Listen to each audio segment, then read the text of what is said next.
Selamat pagi, sahabat seruput. Izin dulu ya saya buka masker karena tetap hari ini kondisinya masih dalam pandemi COVID-19. Kembali lagi saya ingetin CMI, cuci tangan, memakai masker, dan ingat jaga jarak.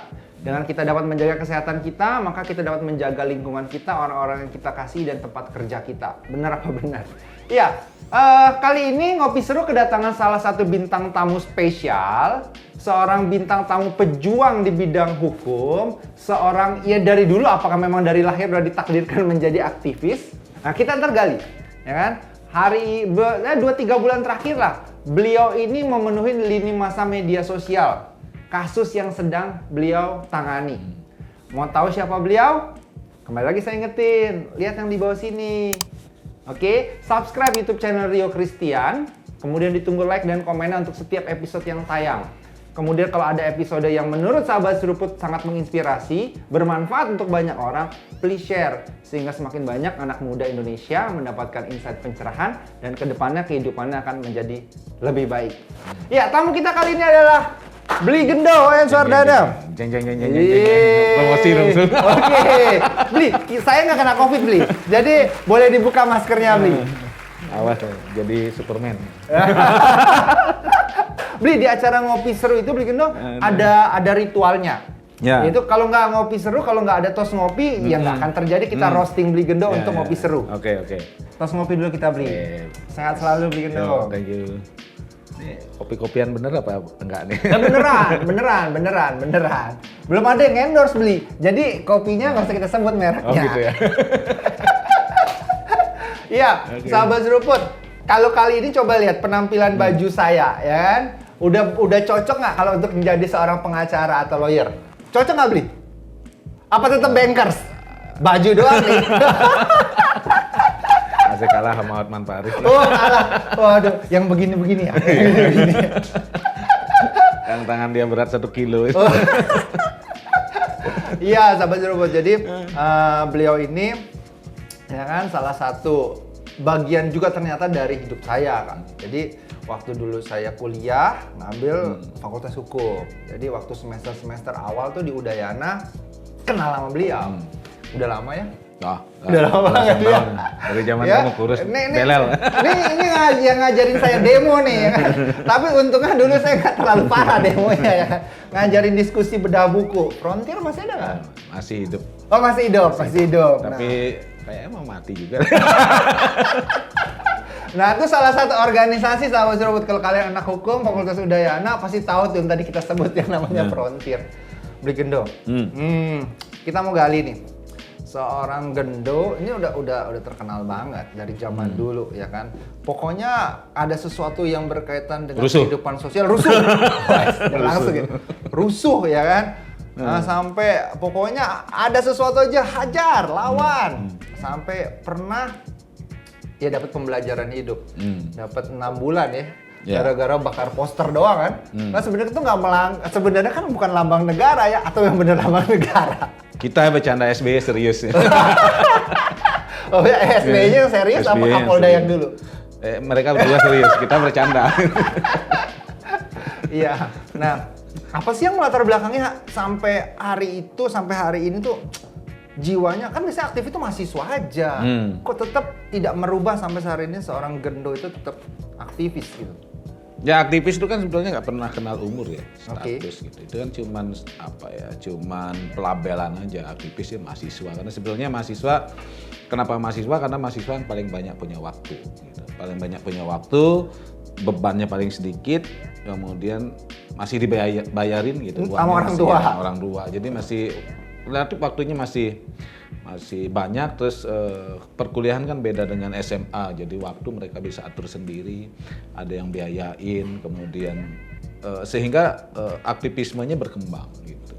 Nah kalau yang post student ya setelah mahasiswa kan biasanya udah bekerja apa, kalau udah kawin udah lagi berkeluarga, punya urusan anak. perut, banyak perut lagi gitu kan, jadi repot tuh waktunya. Cuman kan sekarang soal, kalau saya suka di gerakan sosial kan udah jadi kayak hobi gitu ya. Jadi udah melampaui idealisme sebetulnya. Kalau ada orang bilang, oh karena idealisme, saya bilang sih ini udah melampaui hobi. Kayak Rio misalkan hobinya apa sih? Hobinya main game gitu.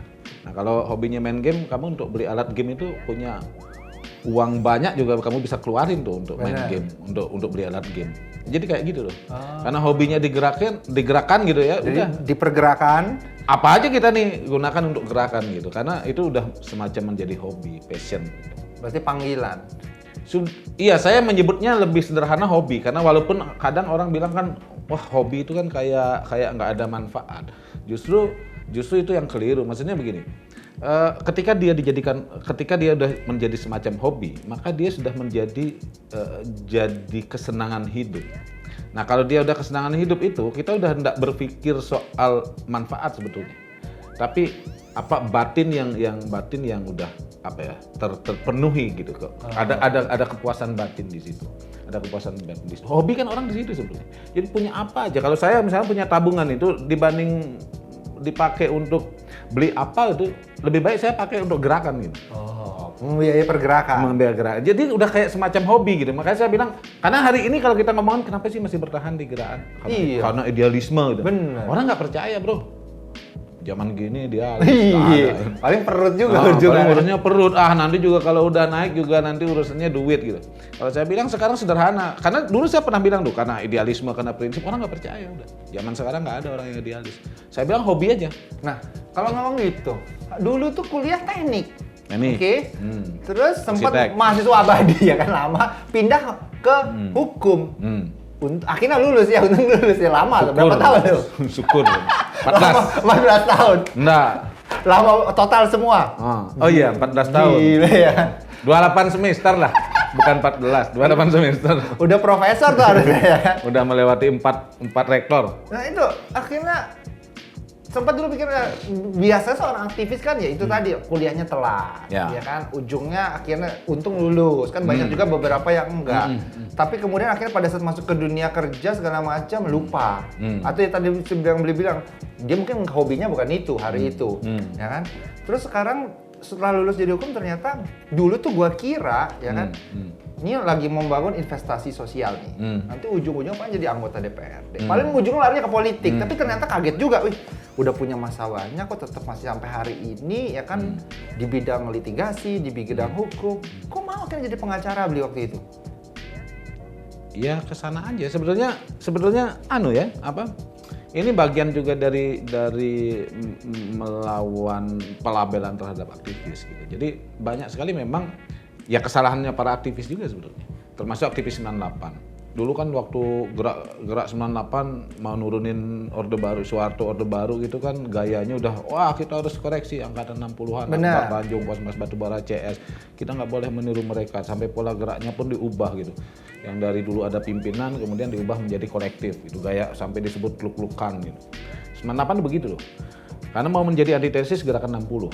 Nah, gerakan 60 kan begitu Soekarno tumbang, mereka ikut yang bagian dari Akbar Tanjung, pemerintahan. Kosmas Batubara, CS itu semua jadi pejabat gitu.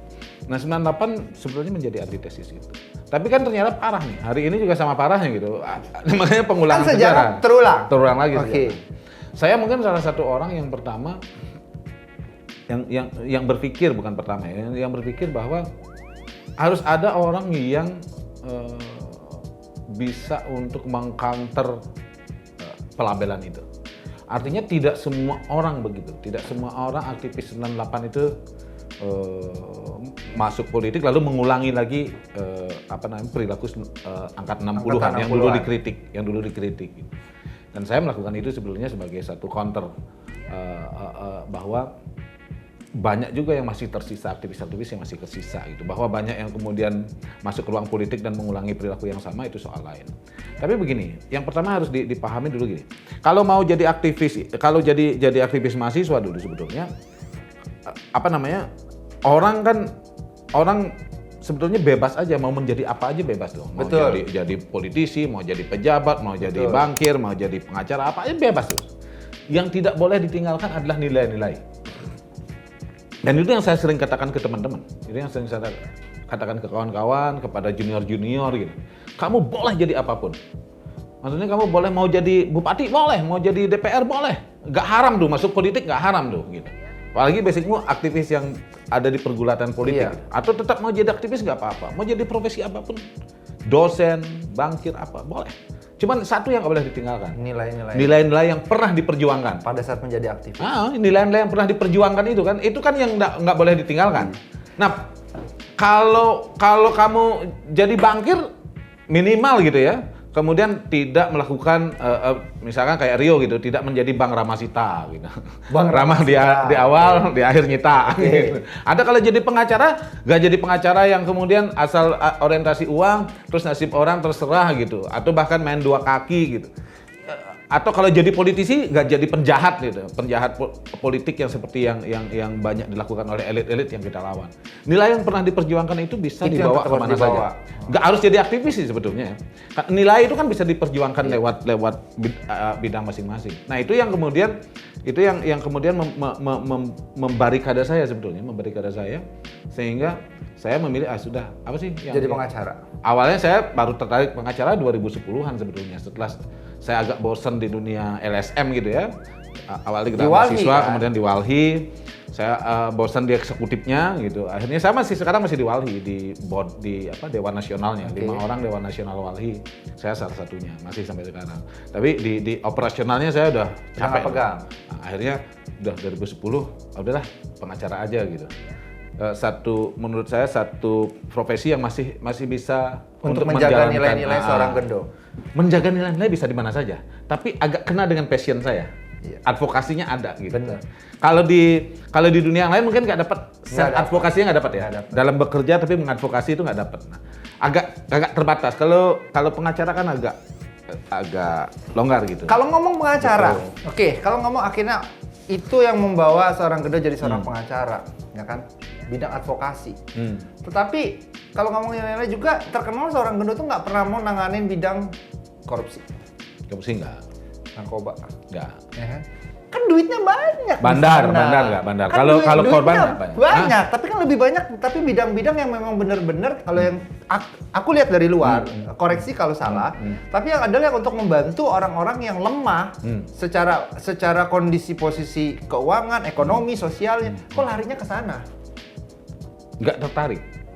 Pertama korupsi, kemudian kantor saya dan kantor kami gitu menangani kasus korupsi, menangani perusak lingkungan, nggak mau. Kemudian pelaku pedofil kami nggak mau. Narkoba. Kemudian bandar narkoba kami nggak mau. Kalau yang korban biasanya masih yang pecandu atau Iya, lariin biar ke rehab. Nah. Oke. Jadi terutama korupsi itu karena memang soal nilai, perusak lingkungan soal nilai-nilai di organisasi wali gitu misalkan, kalau menangani korupsi, menangani kejahatan lingkungan itu pelanggaran berat organisasi. Benar. Walaupun tidak berhubungan langsung, tapi nilai itu kita bawa. Ya karena itu tadi, dimanapun kita berada, nilai-nilainya yang harus diperjuangkan terus. Ya kayak gitu. Jadi sampai kantor profitnya pun nggak menangani yang gitu. Bahwa kemudian Ujungnya kan harus punya juga uang kalau mau jadi besar. Harus dapat sumber daya materi. Kita nggak bilang materi itu jahat, kan? Tapi itu kan alat kita untuk membuat menjadi besar. Tetapi seorang gendo nggak melihat itu sebagai sesuatu yang utama dulu nih, atau Nggak juga kan, nggak harus uang kalau misalkan uang yang besar dari perkara-perkara kan nggak harus dari korupsi. Jadi nggak juga harus dari perusahaan lingkungan, banyak tuh masih perkara-perkara yang bisa. Berarti kalau itu apa? Idealisme? Bukan hobi dong. Masa tetap hobi? Tetap hobi. Tetap hobi. Tetap hobi. Udah nggak pakai saya kata idealisme, prinsip. Hobi pokoknya. Iya, sahabat seruput tuh kan. Berat loh kalau ngomong sama seorang aktivis. Ya sekarang gini, kalau orang gini loh, kalau orang hobinya mancing tradisional terus kamu kasih pancing modern terus dia bilang nggak mau pancing modern terus gimana? Iya, ya udah. Ya hobi. Iya. Hobinya pancing tradisional mau apa? Ya udah. Oke, kita ngomong sekarang selanjutnya, ngomong lingkungan. Ini keras juga nih. Sampai dewa-dewa tanda kutip di Jakarta nih yang disenggol dikit nih. Kalau kita ngomong hari ini ya kan reklamasi. Ya kan? Dasarnya dulu adalah Perpres 51 ya. Tahun 2014. Ya kan? Kepentingan hari itu apa sih yang Beli Gendo lihat? Karena kan gini kondisinya. sisi lain bilang ini akan memberi nilai tambah di Bali. Saya nggak ngomong saya pro atau kontra, tapi saya sebenarnya ya agak kontra lah. Tapi kan sisi lain ada nilai ekonomi segala macamnya, tapi sisi lain memang ada yang memang merusak lingkungan. Nggak ada titik tengahnya. Kalau memang lingkungan bagian-bagian titik-titik atau apa yang memang nggak boleh disikat ya lu jangan sikat atau Ada, titik tengahnya ada. Oke. Kalau investornya bisa memberikan satu teluk yang luasnya sama dengan di Uruk, itu titik tengah tuh. Uruk. Woi, gimana cara? Nah, itu titik tengah itu.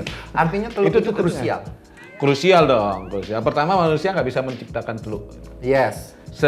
Sestrategis teluk benua itu kayaknya Nggak nggak mungkin. ada. Bahkan yang Pulau Serangan dulu mau bikin teluk-telukan juga Nggak jadi tuh barang. Karena itu kan siklus bertahun-tahun, ya, siklus alam bertahun-tahun. Lekuk ombak itu kemudian membentuk teluk benua, membuat apa namanya leher Bali, cekingan itu. Yes. Cekingan. Itu kan siklus alam yang kemudian cekingan membentuk teluk, itu siklus alam tuh yang membentuk teluk. Sehingga teluknya menjadi teluk yang dia kan teluk benua ini kategori teluk sempurna sebetulnya. Sebelum kemudian diintervensi oleh pembangunan ya kayak pelabuhan benua itu kan dulu juga hasil reklamasi tuh. Reklamasi. Tapi sebenarnya dia teluk yang kategori sempurna karena di sana ekosistemnya sempurna banget. Dia ada mangrove, kemudian ada padang lamun, ada terumbu karang.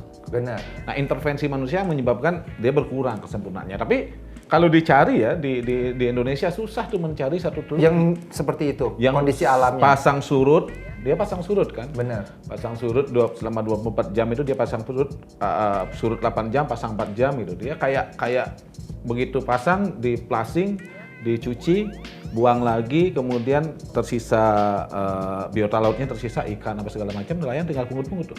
Nah sekarang nih, arti penting yang paling sederhana nih, kalau dulu susah nih ngebayangin nih. Tapi waktu pandemi kemarin, kan Teluk Benoa dan sekitarnya itu, Tanjung Benoa dan sekitarnya kan mereka kaya tuh, karena pariwisatanya di situ loh. Benar. Jadi pariwisatanya, water sport, segala macam gitu. hotel hidup, Makmur. nggak ada tuh ya, nelayannya dikit lah. Tapi pandemi kemarin, Hilang tuh semua. Balik 90% balik ke laut. Termasuk yang pro reklamasi itu balik ke laut tuh, mungut-mungut apa. Hasilnya melimpah bro, hasilnya melimpah. Oke. Cuman dulu kan tidak dilihat karena value-nya ini ya, Iya, ada jarak gitu yang bener, jauh, value jauh. ekonominya gitu Bener. ya. Antara industri pariwisata dengan nelayan. Tapi begitu pandemi, ketika pariwisatanya bangkrut tanda petik, semua ke laut ya. Dan pada saat itu mereka bisa mensyukuri Teluk Benua.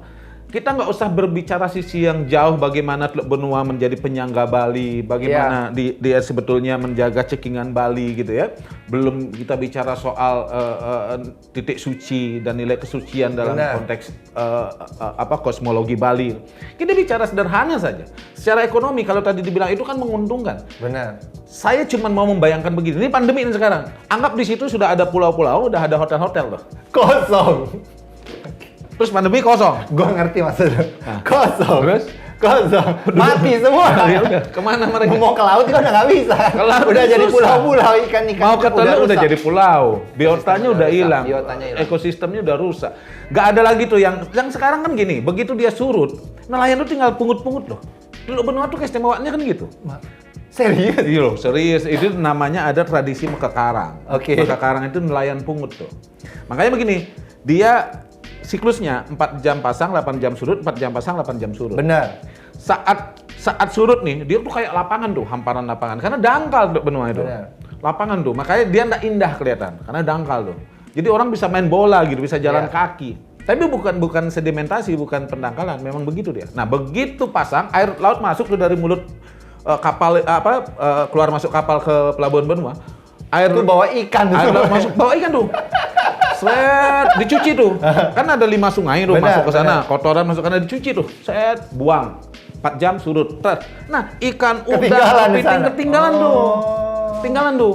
Oke. Lalu disitulah burung-burung turun transit. Makanya ada di situ termasuk perlintasan burung Asia Pasifik ke Australia. Ngambil makan PP di itu situ. transitnya di Indonesia satu-satunya transitnya ya itu di Teluk Benua. Oke. Nah, waktu pasang mereka di atas mangrove dulu, begitu Surut, itu turun dia ngambil ikan, makan. makan ikan. Manusianya jepit-jepit tuh. Tinggal cetek. Nah, kalau Dan itu sekarang mereka turun, ada yang jualan bubur seafood murah-murah itu dari Teluk Benua tuh. ya, cuman gini, oke lah. akhirnya gue dapat pencerahan. Yang di rumah juga nih sahabat seruput mungkin dapat, walaupun di situ ada tetap juga debatable lah, perdebatan. Tapi ya biarlah itu menjadi sebuah wacananya aja. Sekarang pertanyaannya gini, ini perjuangan udah lama loh, Bri. Beli Gendo for Bali tuh, ya kan udah lama. Nggak capek-capek, logistik segala macamnya kuat. Ada yang sempat selintingan, wah ini di belakang ada bandar nih, karena bandar A mau masuk, bandar B nggak suka, ya udah nih dukung nih, ya kan. Isu itu, ya gue pasti isu sampah sih. Menurut Bli, apa yang bikin bisa kuat? Apa memang beneran ada itu atau enggak? Ini bandar nelayan. Iya, itu kan cermin cara berpikir mereka gitu ya. Bahwa itu yang tadi saya bilang juga sambungannya gitu. Seolah-olah hari ini kita kan ngomongin idealisme, hari ini kita ngomongin prinsip, itu orang berpikir enggak. Ini semua soal transaksi. Yes. Ujungnya ke sana. Makanya tadi saya bilang hobi. Kalau udah hobi kamu mau ngapain gitu? Ngeluarin duit apa Ngeluarin aja, duit juga nggak kamu apa-apa. hobi ngeluarin duit bertahun-tahun mancing orang kamu suka mancing dibilang gila terus kenapa? Kayak hari ini orang beli sepeda mahal-mahal. Mahal-mahal. Hobi padahal nggak. Nggak penting, buat orang nggak penting. Makanya saya bilang ini hobi terus kamu mau apa gitu. Nah, begitu kita ngomongin hobi, itu orang tuh bisa macam-macam tuh caranya. Tapi nggak pernah dia menggadaikan dirinya tuh untuk hobi tuh. Yes. Karena hobi itu udah jadi, percaya nggak sih hari ini hobi itu lebih bermartabat dari soal apa ya, isi perut loh. Oke. Hobi itu orang tuh kalau nggak dapat dari sebagian besar ya, walaupun sebagian kecil ada juga yang sebagian besar tuh hobi itu kalau nggak dapat dari keringet sendiri itu kayaknya nggak asik, nggak ada gregetnya. Nggak asik. Punya motor dulu kayak dari minjem di mana pakai motor itu, ya udah itu sebentar aja tuh temporer. Tapi kalau orang yang memompong hobi, dia hobi motor, dicari tuh. Okay. Nggak dia menggadaikan dirinya tuh, entah berteman, entah apa, entah jaringan, entah apa gitu. Tapi nggak pernah menggadaikan diri tuh untuk hobi. Biasanya begitu tuh, pattern hobi itu begitu. Nah, kami juga hampir sama begitu tuh. Begitu dia hobi sebetulnya, kita melakukannya dengan berbagai cara. Salah satunya ya membangun sendiri corak produksinya, membuat kaos, membuat apa, jualan gitu loh. Jualan dan teman-teman anggota For Bali banyak, mereka beli. Dari satu kaos kita dapat 20.000, satu bendera kita dapat 20.000. Artinya itulah logistiknya yang bisa logistiknya begitu gitu, belum lagi konser, musisinya nggak dibayar, sumbangannya dikasih gitu lah. Keren. Jadi apa ya namanya? Orang sudah ada di gerakan itu, apapun bisa dilakukan, nggak perlu harus ada bandar. Malah justru ketika berhadapan dengan orang yang hobi di gerakan, bandar-bandar itu uangnya punya nilai batas dia. Benar. Punya nilai batas dia. Kalau sama orang lain mungkin wah uangnya nggak terhingga tuh. Bisa beli apapun, bisa bayar apapun. Nggak punya batas. Kalau berhadapan dengan model-model orang-orang kayak kita itu punya batas dia. Karena berhadapan dengan penghobi. Kamu hobinya apa? Sepeda. Coba beli sepedanya. Iyalah. Suruh investornya beli sepedanya. Saya beli sepeda. Kamu udah punya sejarah atas sepedamu. Saya beli sepedamu, saya nggak belum lepas gitu. Oke. Mau apa coba? Berarti kan ujungnya berarti kalau dilihat harapan tetap sama ya. Perpres 51 cabut. Iya, kalau itu ya pasti kan. Ini pertama soal regulasi. Tapi kan yang paling penting begini. Yang paling penting adalah ada satu pelajaran buat kekuasaan juga buat rakyat hari ini, bahwa kalau mau menyelamatkan sumber daya alam, kalau itu dilakukan dengan konsistensi, kemudian dilakukan dengan semangat gembira, dengan layaknya hobi, itu bisa bertahan dan mengubah persepsi itu bisa dilakukan. Sama dulu dengan soal Teluk Benua, persepsinya kan dulu negatif sekali. Benar. Kita bisa balik itu. Termasuk kemudian ketika mereka bermanuver mengubah Perpres 45 jadi Perpres 51 gitu. Itu juga kemudian manuvernya bisa kebongkar sehingga kesadaran rakyat menjadi tinggi gitu. Dan walaupun hari ini Perpres 51 belum diubah, tetapi yang paling penting juga sudah ada kemajuan. Misalkan Menteri Susi sebelum turun udah mengeluarkan keputusan menteri itu kawasan konservasi maritim. Kemudian hari ini sudah mulai masuk ke zona, udah pengaturan zona. Di perda-perda udah mulai masuk kawasan artinya udah ada kemajuan. Maritim. Iya. Oke. Tinggal perpresnya aja. Nah, perpres ini bisa dia dicabut atau presiden bisa membuat perpres yang lain. Perpres baru. Tidak harus perpres yang sama, tapi bisa yang merubah bisa mengubah situasi itu. Perpres 51. Beli, di depannya ada 2 foto nih. Oke. Yang lagi hit sekarang. Beli dengan Hotman Paris. Ya. Yang kedua beli dengan Jering. Hari ini pandemi nih, ya kan? Semua orang kemarin tanda kutip menghujat. Ini gila nih si Jering nih, ya kan? Yang ada keluar kata-katanya itu ya banyak hal mungkin tujuannya baik, tapi tidak semua orang menangkap baik. Tergantung kadar intelektualitas dan kesabaran perasaan orang melihat. Sampai akhirnya ID yang nggak tahu tuh ID pusat atau ID Bali ya itu bagian dari sama materi. Ya kan? Saya nggak akan ngomong ke sana. Apa yang membuat seorang Gendo yang lihat foto di depan itu, gimana tuh ngeliat Hotman Paris sampai dipanggil ke Jakarta kan acaranya kan?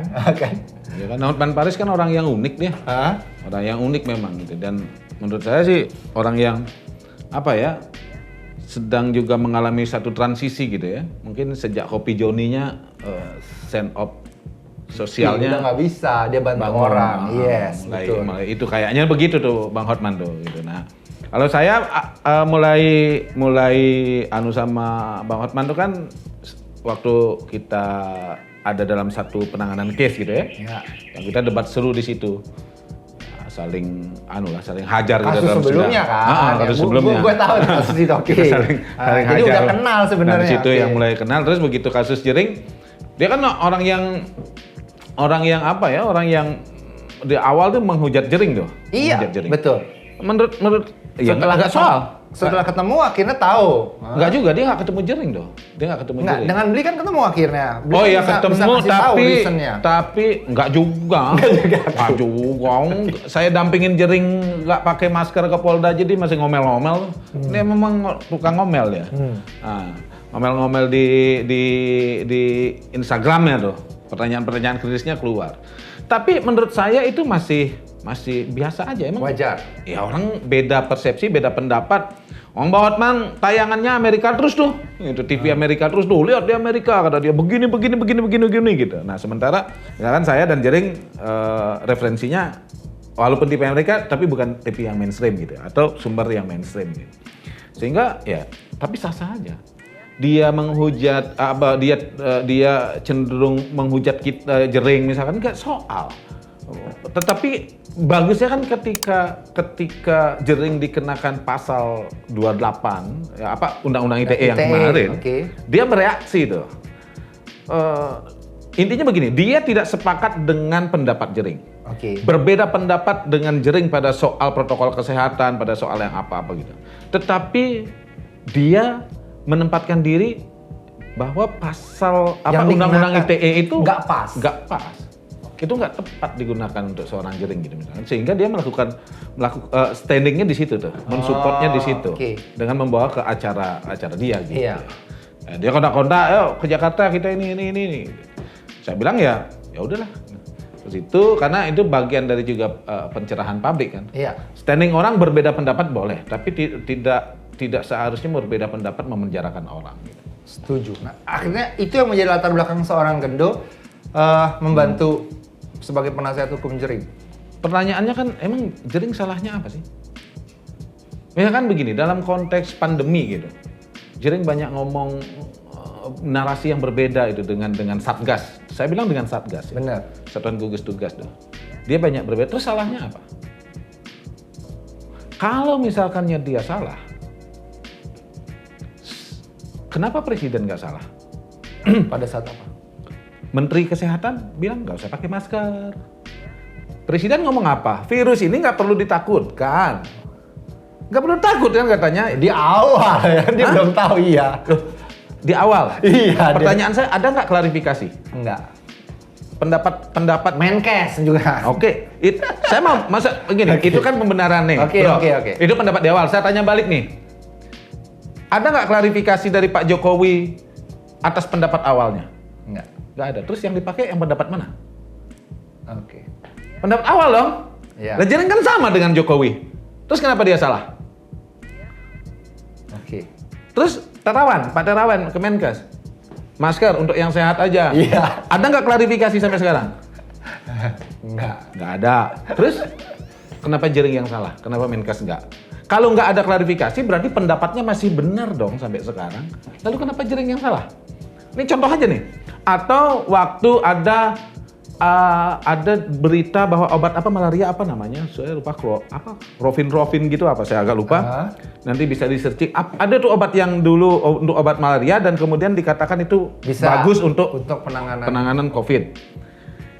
Itu Kemeninfo bilang itu hoax. Awalnya hoax. Dia buat bahwa di informasinya itu hoax. Ini nggak benar untuk obat COVID. Tapi begitu Jokowi bilang itu obat untuk COVID lalu Indonesia beli, dihapus tuh. Dihapus tuh kategori hoax-nya. Remdesivir ya kalau nggak salah. Oke. Nah, dihapus oleh Kemeninfo. Ya nggak? Lah, yang hoax negara hoax itu nggak apa-apa. Kalau Jering kemudian sama dengan negara, kenapa dia yang hoax? Oke. Kenapa dia kemudian kena gini loh? Maksudnya kenapa satu hal? Kenapa dia menjadi berbahaya ketika dia ngomong? Kenapa menjadi tidak berbahaya ketika Jokowi yang ngomong, ketika Terawan yang ngomong? Kalau Jering tidak pakai masker, kenapa Pak Panglima misalkan Pak Kasar dan Panglima saya lupa tuh. Andika. Pak Andika misalkan, beliau nggak pakai masker, kenapa nggak ada yang ribut? Gitu maksudnya. Ini kan soal menurut saya adalah kalau negara dan aparaturnya yang melakukan tindakan yang sama dengan Jering, itu diamini. Tapi kalau Jering yang melakukan itu kemudian dianggap salah.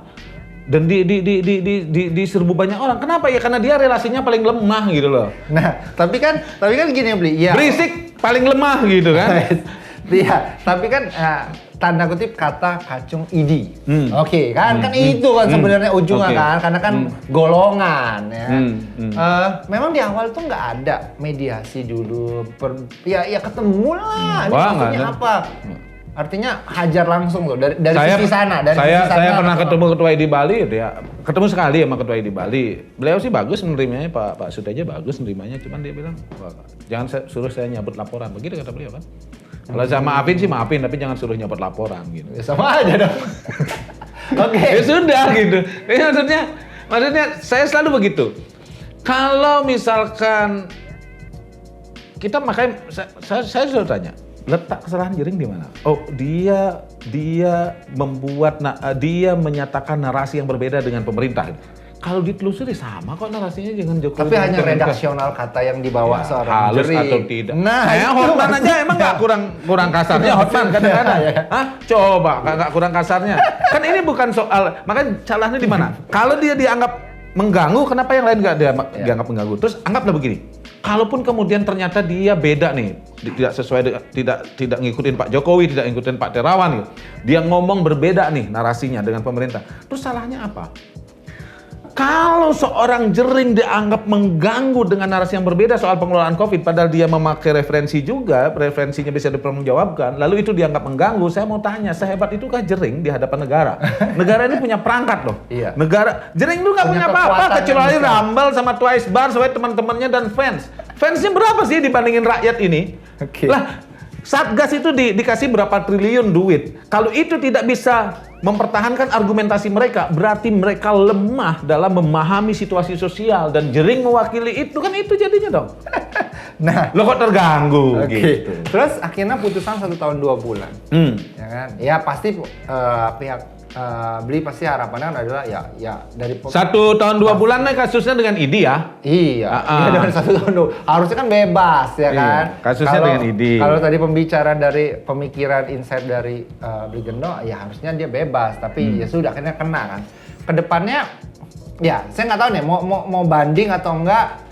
Saya nggak akan masuk ke sana lah. Gini, kalau kita pakai ukuran perbandingan dulu di antara Ahok nih. Ahok dituntutnya 1 tahun, kurang lebih ya, Pak Ahok dituntutnya 1 tahun percobaan. Kurang lebih tuh. Diponis hakim 2 tahun masuk penjara. Bukan percobaan. Iya. Ahmad Dhani, pasal yang sama nih ya, saya pakai pasal yang sama dengan pakai ukuran public figure. 28 ITE-nya. Pasal 28 ayat 2 ITE. Oke. Ahmad Dhani itu dituntut 2,5 tahun, kena 2 tahun. Ahmad Dhani itu. Kemudian Pak Alfian Tanjung yang tokoh Muslim itu dituntut 3 tahun, vonis 2 tahun. Iya. Tingkat pertama bebas, kasasi kena 2 tahun. Simpulannya? Jadi Ahok tuntutannya lebih rendah dari Jering. Kenanya lebih besar. Kenanya lebih besar. Oke. Ahmad Dhani tuntutannya lebih rendah dari Jering, vonisnya lebih tinggi dari Jering. Pak Alfian Tanjung sama dengan Jering, tapi vonisnya lebih besar karena Jering tuntutannya 3 tahun, vonisnya 1,2. Ya, 1 tahun 2 bulan. Jadi sebenarnya dia yang paling rendah tuh. Betul. Dia paling rendah tuh di antara semua public figure. Nah, kalau kemudian kita merunut di situ, saya bilang kemudian mencermati persidangan kemarin, perspektif kami ini lagi-lagi soal cara berpikir ya, titik pijaknya bukan soal ego-egoan bahwa karena pengacara dia harus bebas, tidak, tapi fakta persidangan dan kemudian kita temukan bahwa misalkan ada 2 postingan Jering nih, tanggal 13 Juni, tanggal 15 Juni. Tanggal 13 itu mention ke ID tuh. Tanggal 15 nggak mention ke ID. Ahli bahasanya yang didatangkan jaksa itu menyatakan postingan tanggal 15 yang tidak mention ke ID itu tidak ditujukan kepada siapapun. Dan itu bukan merupakan ujaran Iya, kebencian. tergantung persepsi masing-masing karena kan kecuali dia mention. Iya. Kalau dia mention berarti dia tujukan ke orang itu. Ahli bahasanya bilang begitu tuh, terang-terangan tuh di depan hakim tuh. Ahli bahasa yang dipakai oleh hakim. Karena kasus ini kan satu-satunya yang bisa memenjarakan Jering adalah pemaknaan bahasa. Iya. Pemaknaan bahasa dan itu dari ahli bahasa. Ahli bahasa bilang, kita yang mention ID kacung WHO kita simpan dulu lah ya, tanggal 13. Yang tanggal 15 2018 ada 21 dokter meninggal dan seterusnya. Sayangnya ada konspirasi busuk bla bla bla bla. Itu tidak ada menyebut ID. Ahli bahasa menyatakan bahwa postingan itu bukan ditujukan untuk siapapun, termasuk untuk ID. Clear. Kalau kemudian saya bilang 13 mention, kalau kemudian hakimnya konsisten menggunakan keterangan ahli bahasa dari jaksa seperti yang dikutip, yang dipakai ini kan cuma ahli bahasanya jaksa dong. Okay. Ahli bahasa kami nggak dipakai tuh. Kalau itu yang dikutip harusnya dikutip pendapatnya bahwa postingan tanggal 15 tidak ditujukan kepada siapapun. Nah, kalau itu dikutip maka otomatis postingan tanggal 13 dari Jering dengan postingan tanggal 15 dari Jering itu tidak ada hubungannya. Bukan tindakan pidana berlanjut. Kalau bukan tindak pidana berlanjut, nggak terpenuhi itu pasalnya tuh, pasal 64 ayat 1 KUHP-nya. Bebas harusnya gitu. Logikanya begitu tuh. Berarti ini masih kan belum tahu kan mau banding apa nggak ya? Itu saya juga nggak nanya, biar sahabat seruput tuh ya kan penasaran. Mau tahu banding kan 7 hari kan dari kemarin ya? Apa 14 hari? 7 hari 7 kan hari dari hari keputusan kan? Kamis Besok kan penentuan ya, tungguin aja sahabat seruput. Jadi kayak tapi pada saat kita tayang udah tahu nih tim pengacara Jering akan banding atau enggak. Itu tergantung Jering. Iya. Itu tergantung Jering. Kami hanya mengadvise saja. Terakhir Bli, hari ini kan Bli ya termasuk salah satu public figure lah untuk ukurannya di Bali. Artinya kan banyak orang melihat juga jejak langkah seorang Bli, artinya juga menjadi inspirasi anak muda. Ya. Kalau kita hari ini ngomong sama anak muda, khususnya generasi milenial, kalau dia mau hari ini menjalankan, ya itu tadi menjadi seorang pengacara seperti Bli, 3 hal kalau ngomong nilai lah, 3 hal yang harus tetap dipegang apa sih? Versi seorang gendong. Integritas, hobi-hobi. Jadi kayaknya percuma nih, gue dari ngobrol dari awal sampai akhir ya kan, bukanya ada kata hobi, ditutupnya juga dengan hobi. Oke, thank you Bli untuk waktunya ya kan, sebagai bintang tamu acara Ngopi Seru. Ya kedepannya saya tim manajemen BPRK saya akan mendoakan yang terbaik karena kita percaya ya kan, ya kedepannya tetap akan selalu seorang gendo akan jaga nilai-nilai dan tetap jadiin hobi. Ya. Kita terus hobi. Sip.